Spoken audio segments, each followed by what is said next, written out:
These roads are catching a fire. I showed you I loved you. You called me a liar. Oh no, no, no, no, no. Baby, tell me where you gone, gone, gone. I've been feeling for you long, so long. We can praise Jah in the moonlight. Baby, if you with me, better do right.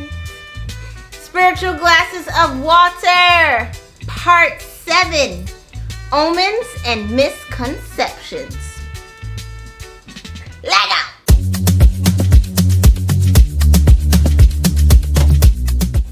Welcome to the final chapter of this Spiritual Water series. Oh, oh! Love it! This series has walked us through the depth of intention, ritual, and spiritual connection. So in this video, I have something very special for you all. However, before we get into it, gentle reminder, the spiritual use of these spiritual water glasses is an open practice. That means it doesn't matter your race, your ethnicity, your cultural belief, or who it is that you consider to be God. Anyone can use these spiritual glasses of water.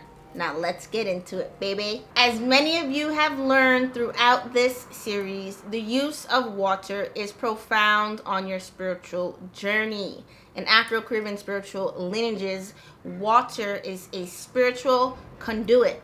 And as we learned, water is a mirror, a portal, a filter, and an offering to those benevolent spirits that are walking with us. While I was recording the beginning of this video, the ice cream truck man rolled through, and I got a very, very quick download, and it was basically saying that it is very important to remember those songs that we loved as a child, because when it comes to triggering memories, the two most important senses are your sense of smell and sound.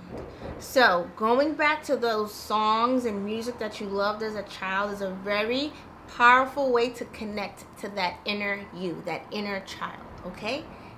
Now let's get back into it. So what you want to do is grab your pen and paper, but you know what? I've made things easy for all of you loves. I have written out parts 1, 2, 3, 4, 5, 6, and this video in a written format on my Patreon, so you can go ahead over and join for as low as a matcha tea latte per month. Or if you're not ready to commit, you can download the post individually, or I've put all 7 of these blogs into one collection, so you can purchase the collection for around the amount of that Netflix subscription you got. Okay. So what I have done is broken up part 7 into 2 buckets. Bucket 1 are going to be the omens and signs you can see when you're utilizing these spiritual glasses of water. And bucket 2 are going to be the misconceptions. Have you ever had a Krispy Kreme? Have you ever gone to Krispy Kreme? Was it crispy? No. Yeah, right. Because you know, there's a lot of misinformation out there, and Shontel Anestasia is going to clear it up and give you guys the reality. Okay. So, in bucket 1, I'm going to split it into 2 parts. It's going to be the omen and sign, that's part 1, and then part 2 is going to be the clarity, so to help you understand what the sign is, possibly, and what to do. In bucket number 2, it's also going to be in 2 parts. So the first part is going to be the misconception, and the second part is going to be the reality, because I'm going to demystify it, remove the illusion, and give you facts and truth. In this scene, the child tells Neo not to bend the spoon because it's impossible. Instead, he needs to realize the truth that there is no spoon, and that he needs to change the perception, and he himself is the one that bends.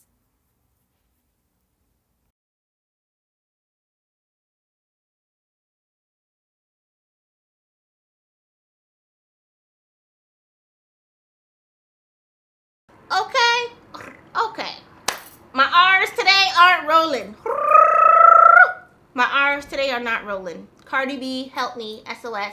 Okay, let's get into it. I got some drink and a little treat. There you go, baby. All right. I got myself Yerba Mate. Someone put me onto Yerba Mate like last summer. I helped them paint something and they bought Yerba Mates and I was like, this is kind of good. Pinkies up.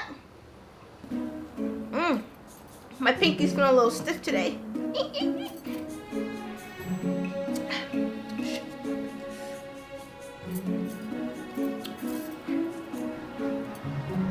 Woo! Okay, let's get into it. So, wait, I lied. Two pinkies. Oh shit. Okay. You're going to want to make sure you watch this video to the end because I'm going to give a spiritual tip. You okay, Mama? What's wrong? What's wrong? I may have to stop the video and see what's wrong with Chala. That's Chala. That meow is a little more concerning. You okay, Mama? Okay. I'll be back. Hold on. Camera. Save. Yeah? Okay. Woo. Yeah. It's going to be Chala time, so we'll be back. We'll be back in a jiffy. Just totally not scripted. I got these salted plum chili things. I live in a Mexican neighborhood, and these Mexican treats be popping. They're like Caribbean, because they put spices on everything. Like, everything is spicy, but then like a little sweet. It's so funny. So I'm about to try it. Oh.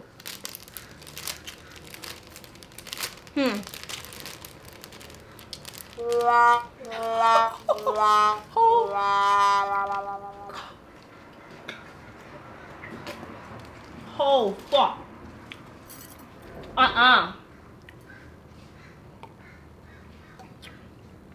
Hey, at least I tried it, right? Whoa. I don't know. Yo. I may not even put that on this YouTube video. That was not what I thought. Maybe it's old. I think it was old. We're gonna throw this away. My grandma always says, waste not, want not. So normally I don't throw stuff away like that, but that was interesting. I think it was old, so I'm good. I probably won't buy it again. Anywho, let's get back into it. I don't want to watch this video to the end because I'm going to give a profound spiritual tip that is going to tie to number 5 of bucket 1. However, the non-believers or the skeptics, this is for you. This is for you. I'm about to turn you out. You're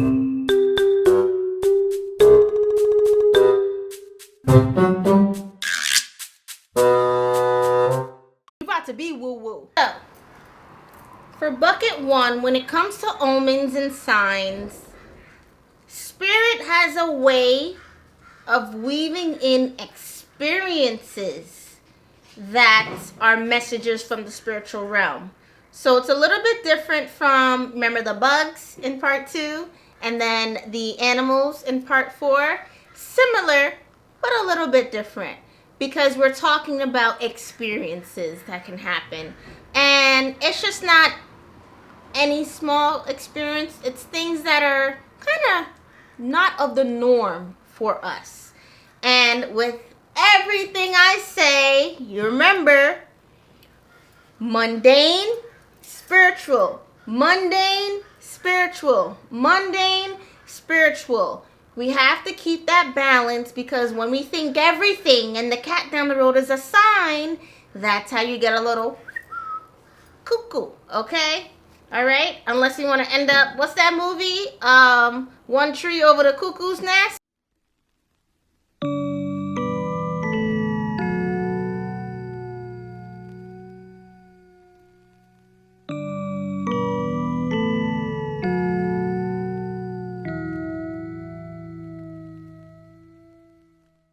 Yeah, so bring it down.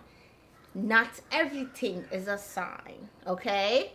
So, with these omens and signs, I'm going to, of course, give you the sign, but then I'm going to explain what the sign can mean and the next steps to take, because it's not going to end with this video. The animals and these omens are going to carry a lot more weight. Okay.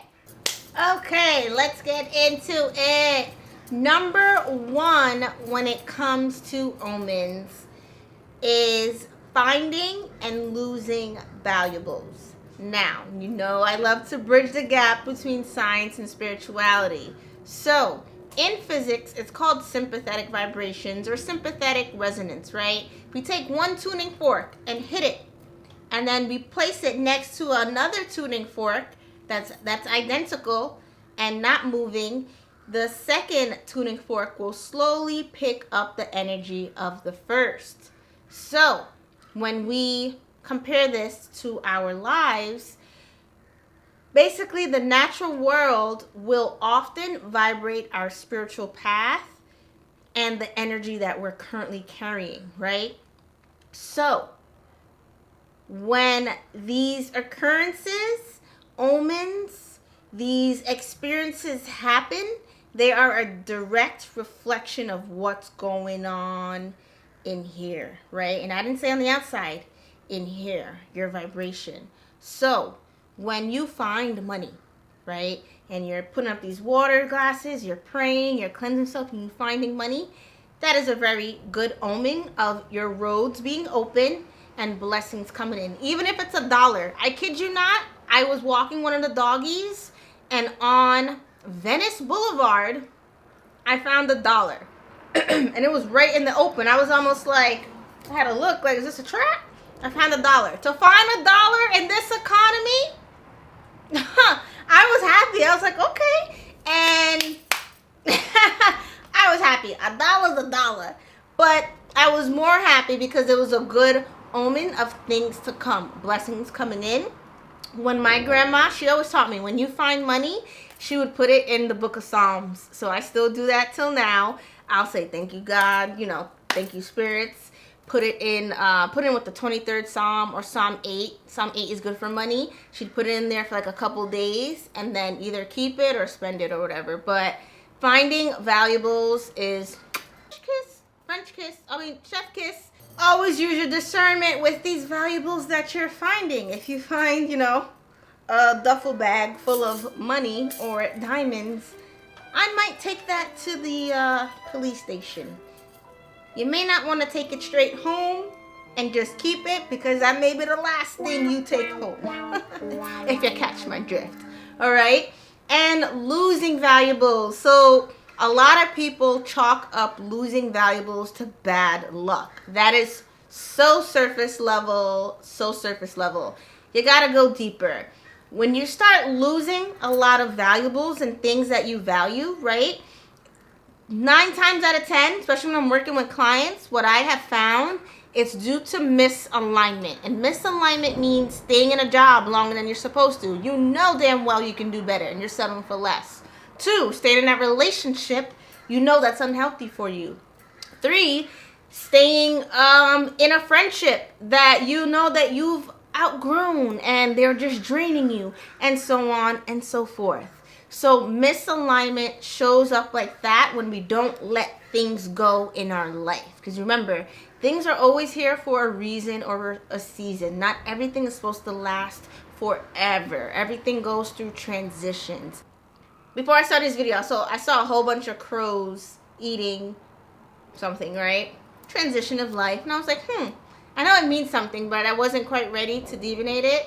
And now that I'm speaking now, I realize it. Like, that is, life is always going to go through transitions. You have to let things die so something else can come forward, right? Or come up, so to speak. So when you're misaligned, you're more likely to start losing stuff.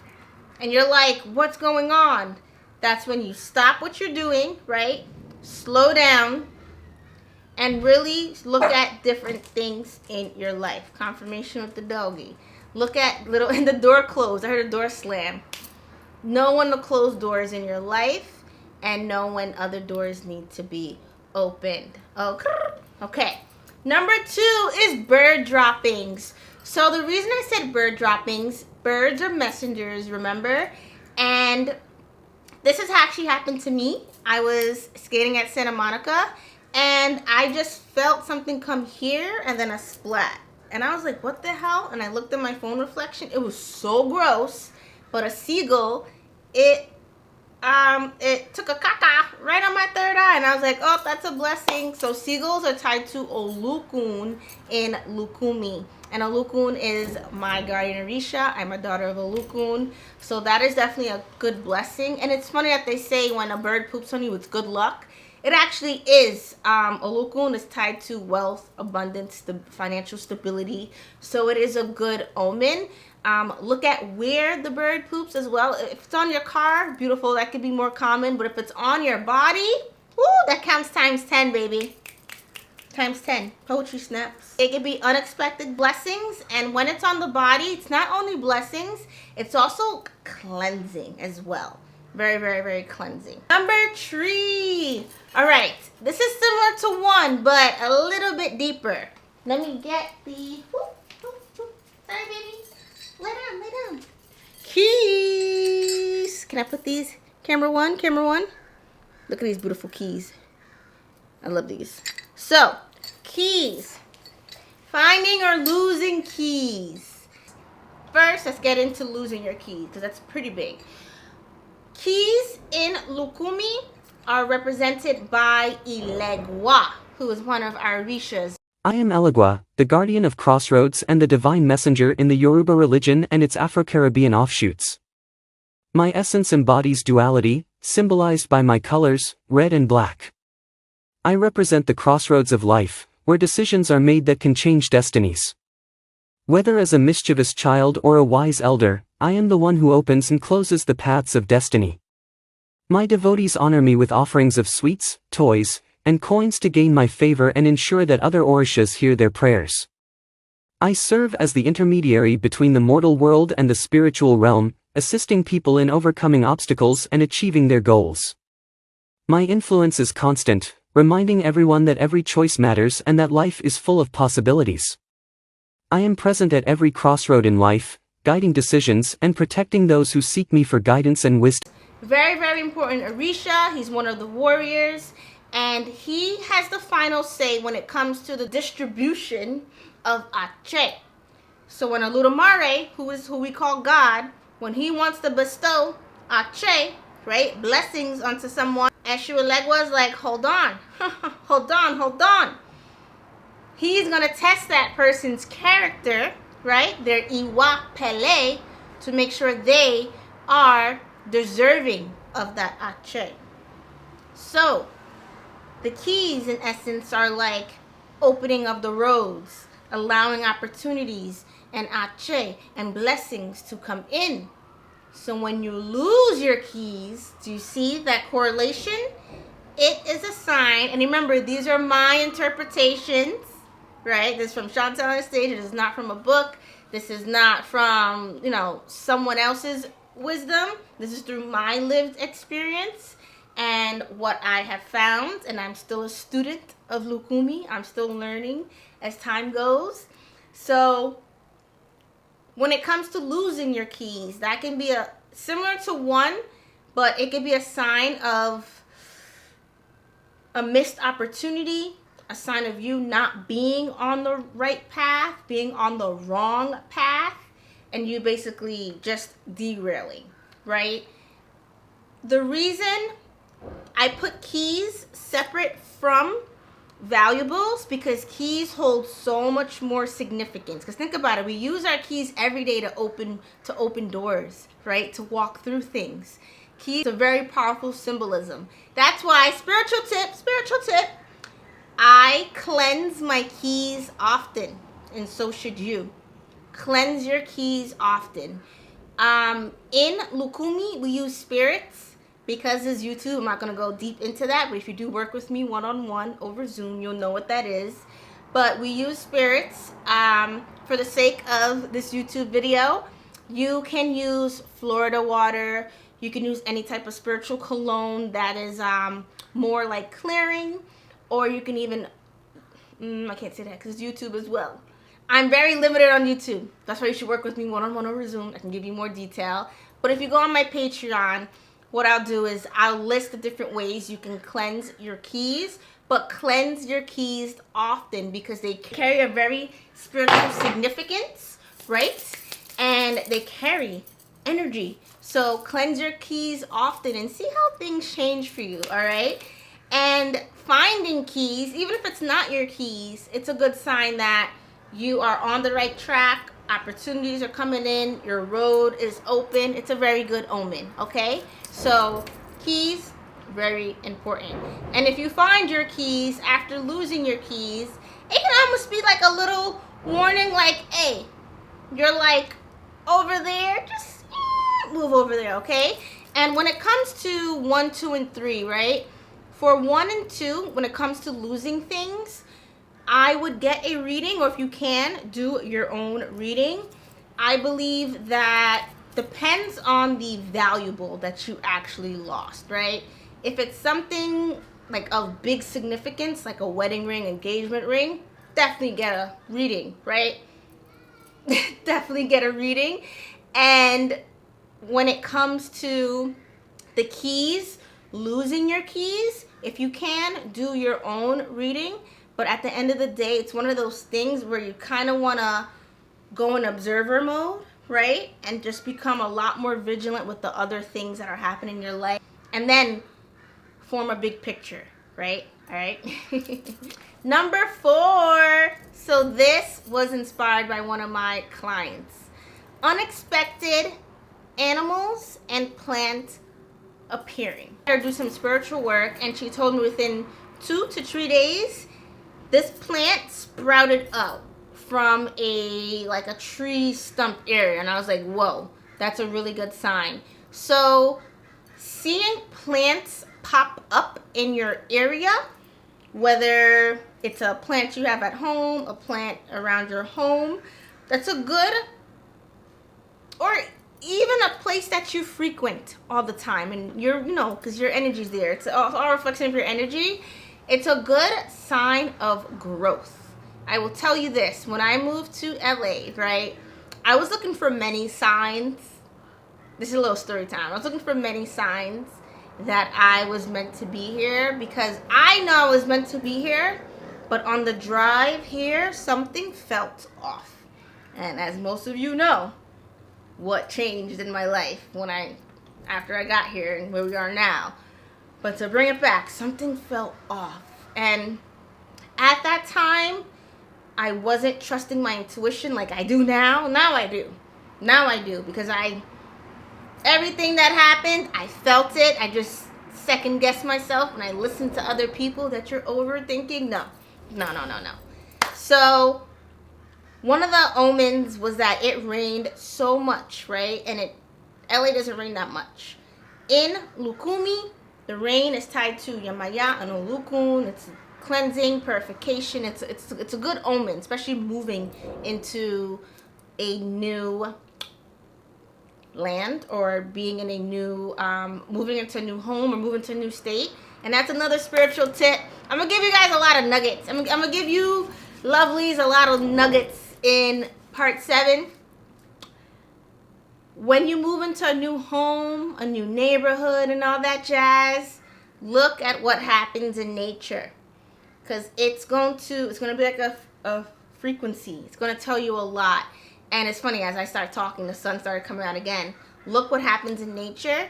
The sun, I said the sun. Ooh, not the sun, but it rained and it was cleansing, purification, and then the beautiful flowers were popping up, grass was popping up, the backyard had grass, like it was beautiful. So it's a good sign of growth when that happens. And sometimes it's temporary. Flower may pop up and be there for like a month and then disappear. Still a very good omen. So when it comes to the animals we see, I definitely want you lovelies to go back and watch part 5. However, animals that are deceased carry far more spiritual weight. So 100% please go get a reading from a trusted spiritist like moi, or a trusted spiritual elder. Oh, okay. One thing I have found when it comes to animal appearances, birds tend to be the easiest to spot, and as far as feedback from my clients, it's the ones that we see. So like those red cardinals, the blue cardinals, definitely ancestral. Seagull, as I mentioned, is Olukun. Vulture is Ochun. The dove is Opatala. The pigeon, Chango, and so on and so forth. So definitely get a reading, but seeing birds, it tends to be a messenger, communication, right? Okay. Number 5. All right, I love this one. Unexpected communication and messages. So when you do your prayers, when you start utilizing water and you're cleansing, essentially you're opening up your path. Because when we elevate those spirits that are walking with us, right? And it doesn't matter what you believe in, I'm sure whoever is watching this, what's wrong? Oh, skateboarder. Ooh, doggy barked. And what was I about to say? I was going to say, I'm sure whoever's watching this video, you believe that there is some type of passed over loved one, God, guardian angel on the other side protecting you, right? That's whom we are referring to when I say spiritual court, because I know everyone has different belief systems. In Lukumi, we say spiritual court. It's basically a court of different spirits that are walking with us, that are guiding us and protecting us and leading us to our destiny. Okay. So, number 5, unexpected messages and calls, text, and all that jazz. Basically, communication. When we are raising our vibration and opening the roads, a good sign of blockages being released or things start coming in. So you might hear from a friend that you haven't talked to in 6 months. You might get a letter in the mail from a childhood friend. You might get a letter in the mail from a parent you haven't talked to in a while. You may get a text from someone you've been thinking about. You may get a love letter from someone you've been crushing on forever.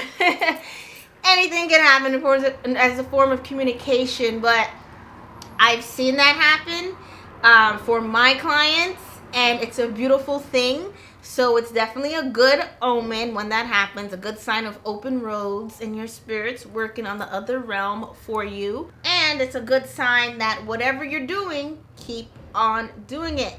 When it comes to these omens and signs, when it's one of the good omens, that means what you're doing is good. So keep it up. Consistency is key. Oh, okay. To conclude these omens or signs, these signs are never random. It's basically Spirit's way of whispering in plain sight. That's why it's very important when you're out and about to be observant, to not be on your phone, to be actually looking around, not paranoid, but to be present, right? Because if you're in your phone or like up in the clouds, not all there, you're going to miss these messages that are going to pass you by. And of course, humility, right? We talked about that in part 5 and in part 6, the power of humility. Oh, okay. If what I'm teaching today resonates with you, you should definitely work with me one-on-one over Zoom. I have my spiritual guidance program, and I also have 30 and 1 hour spiritual guidance calls where it's done all over video, and you have my full attention, and you're free to ask me a million questions. I interrupt this program to drop a little nugget. Wait, that sounds weird. Whatever. So, if you've been watching this series, there's something I've been doing. All my shirts in this series are thrifted from Goodwill, and then I add a little je ne sais quoi to it. It's usually safety pins. That's my signature look, putting safety pins. But definitely go back and watch my videos. All them shirts. All them shirts. No more than... Some were $3.99, some were $5.99, but none of them were more than $7. $7. It's not what you wear, it's how you wear it. So yeah, I'm a big Goodwill girl. And this is the outfit. Woo! See the outfit?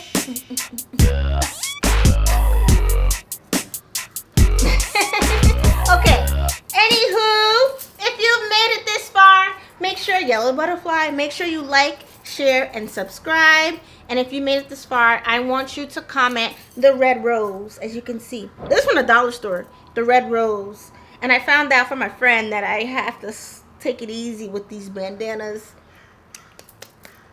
Yeah, I didn't know it was that bad. But yeah, comment the red rose if you made it this far in the video, so I know. Oh, okay. Let's get into bucket 2. We're breaking the misconceptions. So, as you know, Western culture demonizes a lot, and I'm not saying this to shame, only to bring awareness. And this is why breaking the misconceptions and educating is very essential, because yelling and just throwing your ideologies and your opinions, onto people, that doesn't work. That doesn't work. And that's why when you come from a place of educating and breaking it down, you're giving that person the option to take what they want and leave the rest. Take what resonates and leave the rest, right? Because you're trying to brainwash people and tell them and force feed ideologies onto people. No. By breaking these misconceptions, it helps people understand the beauty of our practices. At the end of the day, before there was the internet,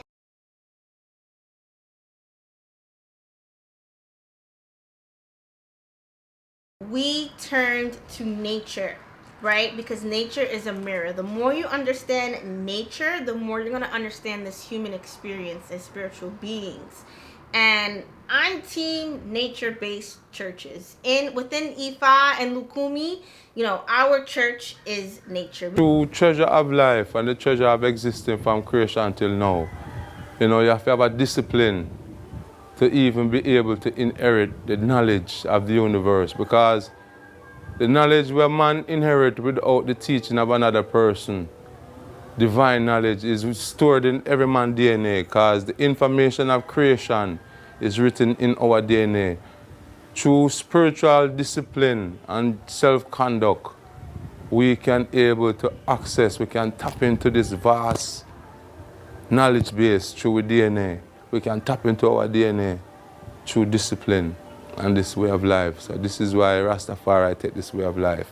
Because the way of the world is not the way of nature. The way of nature is the way that is right. The way of man is the way of miscalculations and confusion.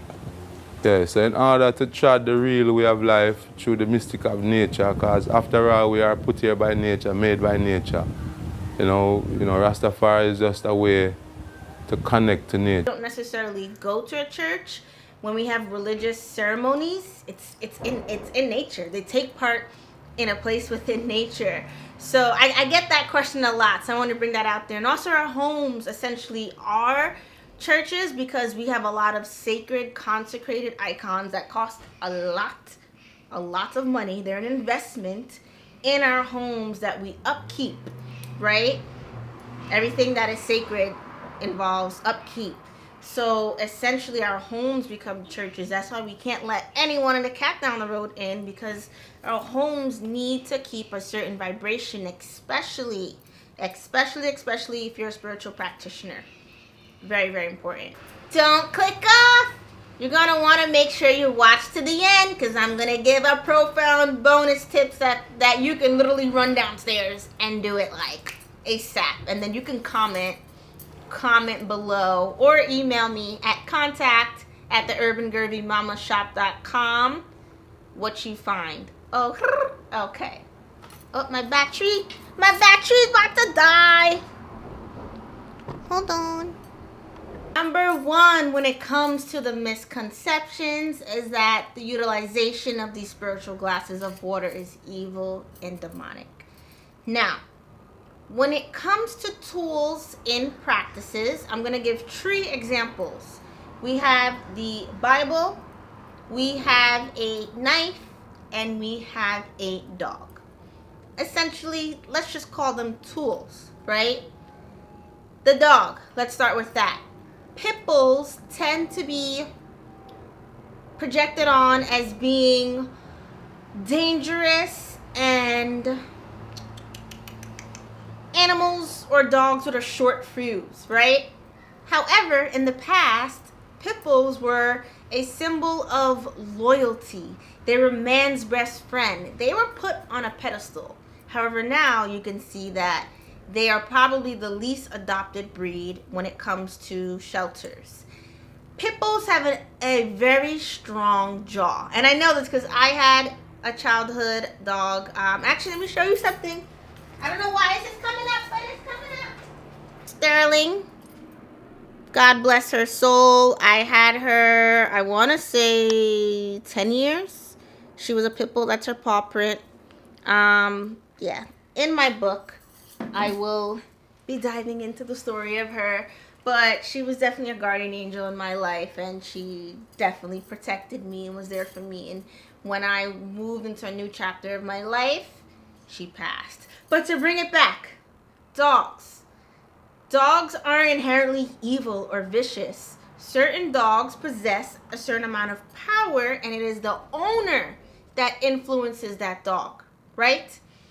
So, next thing is a knife. A knife isn't inherently evil or demonic, but people use knives to either chef it up, be Gordon Ramsay in the kitchen. The oven not on? I'm not sure, Chef, I'm sorry. You're not sure? You donkey! Oh, what are you doing? Get out of here, you! Get out! Even the dirtiest, scummiest Italian restaurant in Venice Beach cooks spaghetti to order, you donkey. Or you can use it to hurt someone and harm someone.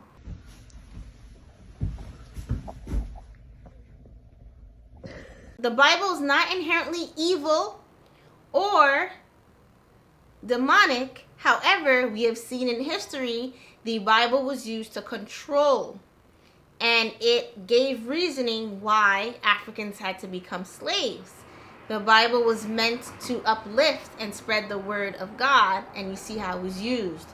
So, to bring it back, tools that we use aren't inherently evil. It's when it's in that person's hand, it's what they do with it.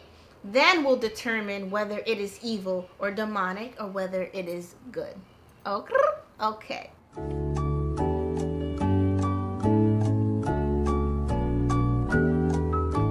Number 2, that it's just water. It has been proven in physics that water's molecular level responds to sound, emotion, and to the environment. So it is never going to be just water. When a baby is in the womb of a mother in that amniotic fluid, everything the mom thinks, feels, listens to, talks out loud, that baby is absorbing it.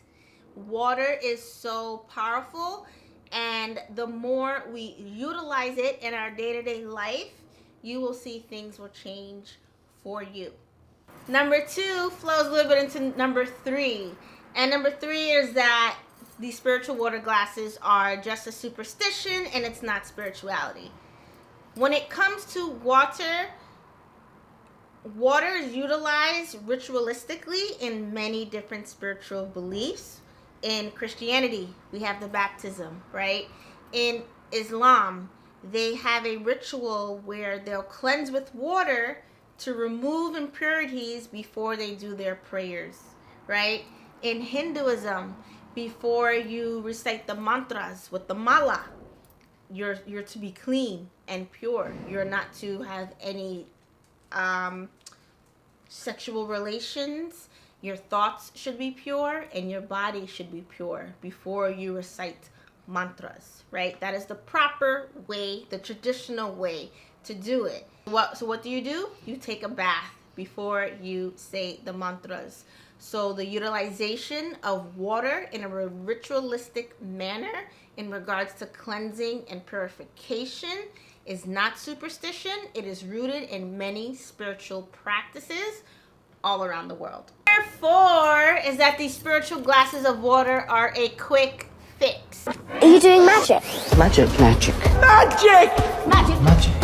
What is this magic? Very advanced magic. Magic. Some kinds of magic. Magic. What's the Minister of Magic doing here? Magic. Full of dark magic. Magic. No, it doesn't work that way. Everything takes patience as well as faith, and everything happens at the divine time. The past, the present, and the future are all happening at the same time. Time is a social construct. So we can't say, okay, I'm going to pour these glasses of water and tomorrow XYZ is going to happen. It doesn't work that way. Divine timing. And to prove it with physics, because, as I mentioned, time is a social construct, when it comes to quantum mechanics, there's 2 buckets: superposition and non-linear cause and effect. So basically, in layman's terms, multiple states can exist until it is observed or measured, and that's manifestation. So, to break it down even further, give an example. Have you ever noticed when you take one small action towards a desired goal, things start to shift and opportunities come in, right? For example, if you're like, you know what? I'm going to apply to that job. The job may be a little bit out of my league. I'm not sure if I'm qualified for it, but you know what? I'm gonna put in that application. And then 2 days later, you meet an old boss. And they're like, hey, how's it going? And you tell them everything about this job you want to apply for. You're like, you know what? Here's my number. If you want to use me as a reference, go ahead. There we go. If you did not put it out in the universe to God, Jah, Yahweh, Yeshua, Oludumare, the Most High, that's what you're going to do, things would not have opened up for you. So that is me taking manifestation and basically explaining it through quantum mechanics in physics. So when you start utilizing these spiritual glasses of water, either as an offering, a portal, a filter, or a mirror, things start to change in your life, and the desired outcome will happen with divine timing. We do not force things because we have 3 things: free will, fate, and destiny. And those 3 are up to Oludumare, God, Jah, whomever you want to call him in that sky. It is out of our hands. Okay. Number 5 misconception is that only healers and spiritists and spiritualists can utilize these spiritual glasses of water, or someone who's initiated into an African traditional religion. No, as I mentioned before and throughout the series, this is an open practice. At the end of the day, practice makes progress. You, my friend, are the vessel. True intelligence, right, and gifts are when you're able to take signs, omens, and symbols and interpret it for yourself, not reiterate what you saw online or what you read in the book. Actually take your lived experience, your wisdom, and facts, and create your own answer, right? Using discernment. You give away your power as the vessel when you put your power into someone else's hands. And what I mean by that is always relying on a tarot reader, always relying on someone to do divination for you. Now, don't get me wrong. We need spiritual elders. We need priests, because with that hierarchy comes certain... Ooh, verification. There was like a beep. With that hierarchy, I be impeccable with your word. I'm always being very intentional with my word. Plus, the internet loves to turn things the other way. With that hierarchy comes the ability to perform certain rituals and ceremonies, right? So at the end of the day, I am a Abarisha in Lukumi. That is my rank. When I become a priestess and I'm crowned, I'll be able to do far more for my clients than now. However, when I work with my clients, I not only give them tools for them to use that I make, I teach them things to do when I'm not around, because I'm not going to be around forever. If you're traveling and something happens, you don't have time to order something from my shop and have it sent to you. True power and intelligence is you to be able to go to the store, to the cabinet, and you fix you something to get out of whatever adversity that's going on until you get home, and then you can actually get further help. So never give your power away and say, oh, well, I'm not a healer, and I'm not a psychic, and I'm not a tarot reader, so I don't know if I can do this. You can do this. All it's going to take is respect, consistency, courage, faith, and prayer. Shavings make a pile. Do a little bit every day. A little bit every day. Because when you're consistent and it becomes seamless and you're just flowing, it's so far easier to become dedicated. But when you're trying to go from 0 to 100, you're trying to boil the ocean, it's going to be kind of hard. It's going to be a little difficult. You're going to stray off. So, excuse me, consistency. Oh, okay. Different for different people. So, remember, you are the vessel. You have to believe in yourself. If you do not have faith, and you don't have trust, and you don't have confidence, you will have a hard time interpreting what happens in nature and applying it to your life, aka divination, right? And many indigenous cultures use a form of divination, what happens in nature, to get answers and to get feedback. I'm a Rasta man. Clean Rasta man. You have to know this river, you know.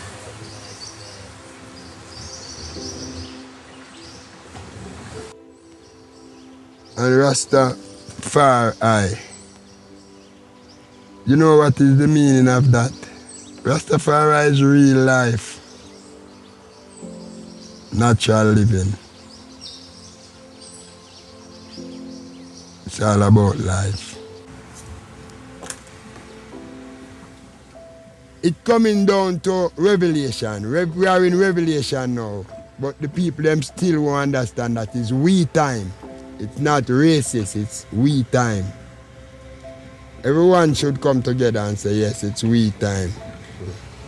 Everyone could have a farm, you know. And you are help me and me are help you, and to be like unity. But the unity is not there. One man want drive all 5 cars. My closing thoughts in this. Think of your home as your central nervous system. If that is haywire, your whole body is going to be a hot mess.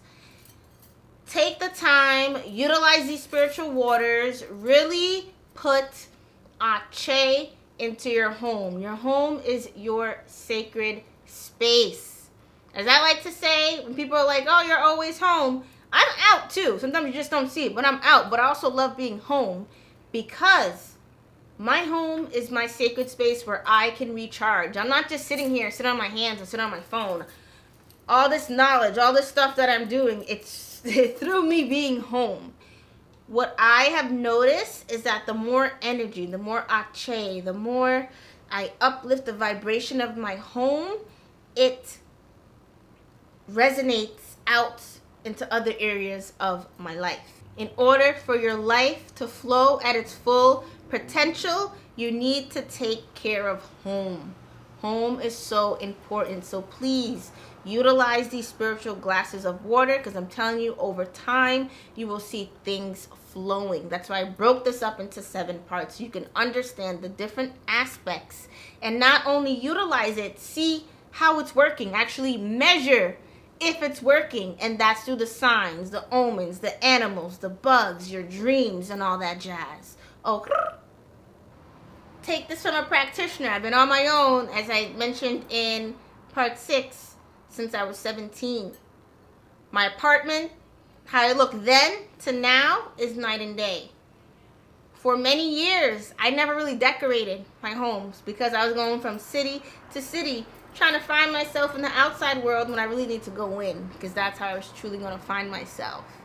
And I noticed the more I heal, the more I let go of resentment, shame, guilt, all those low vibrational feelings which occurred through me walking a spiritual path, right?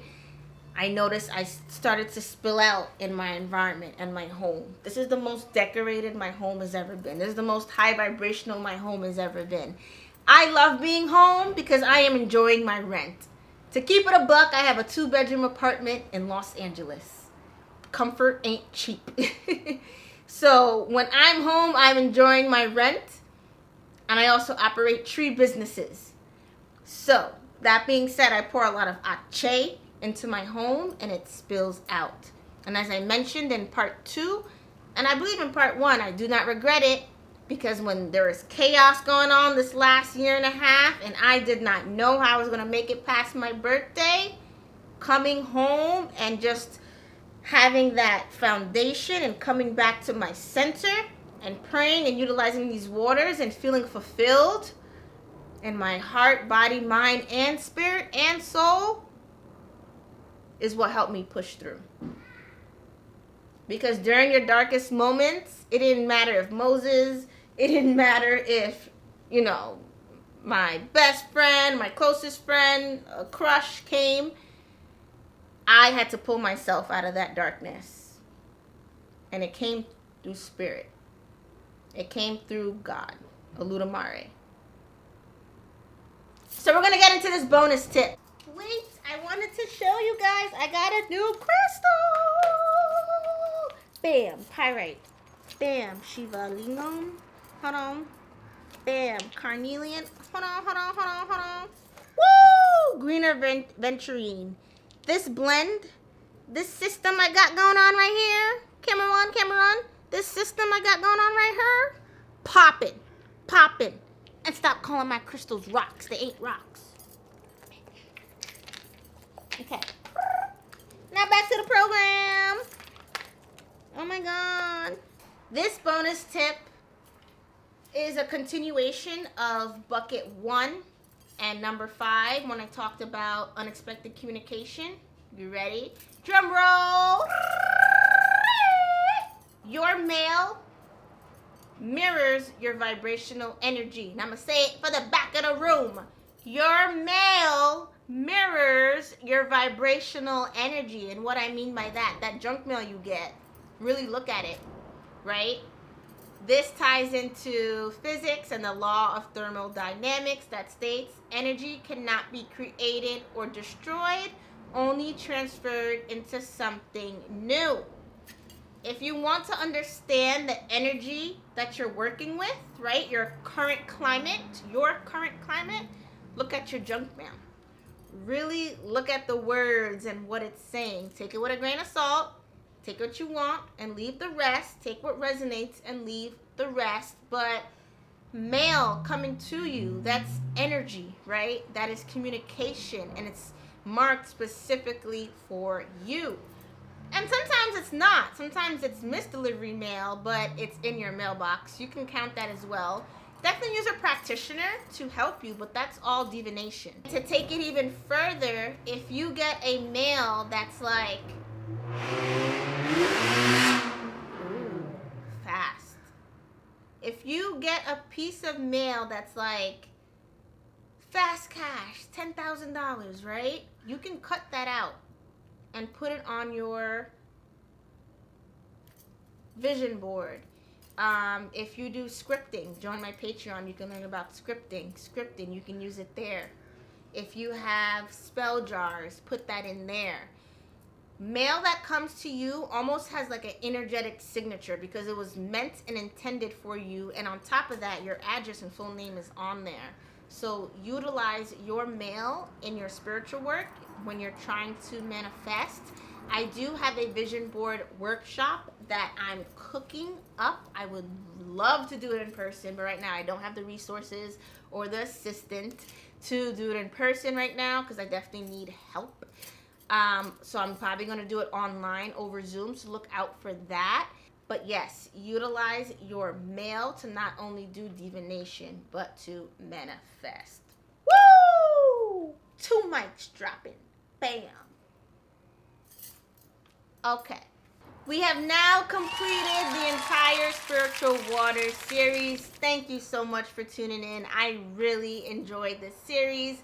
And the next one is already cooking, baby. So make sure you subscribe so you do not miss it. Drop a comment below which episode was your favorite. I did do a contest with all the other comments, and I will be picking the best comment out of all of it and messaging you for something special. So in the meanwhile, keep flowing, keep praying, keep elevating. May your spiritual water stay clear. May your spirit stay open, and may your path stay aligned. That is all for now. Mwah, mwah, mwah, mwah.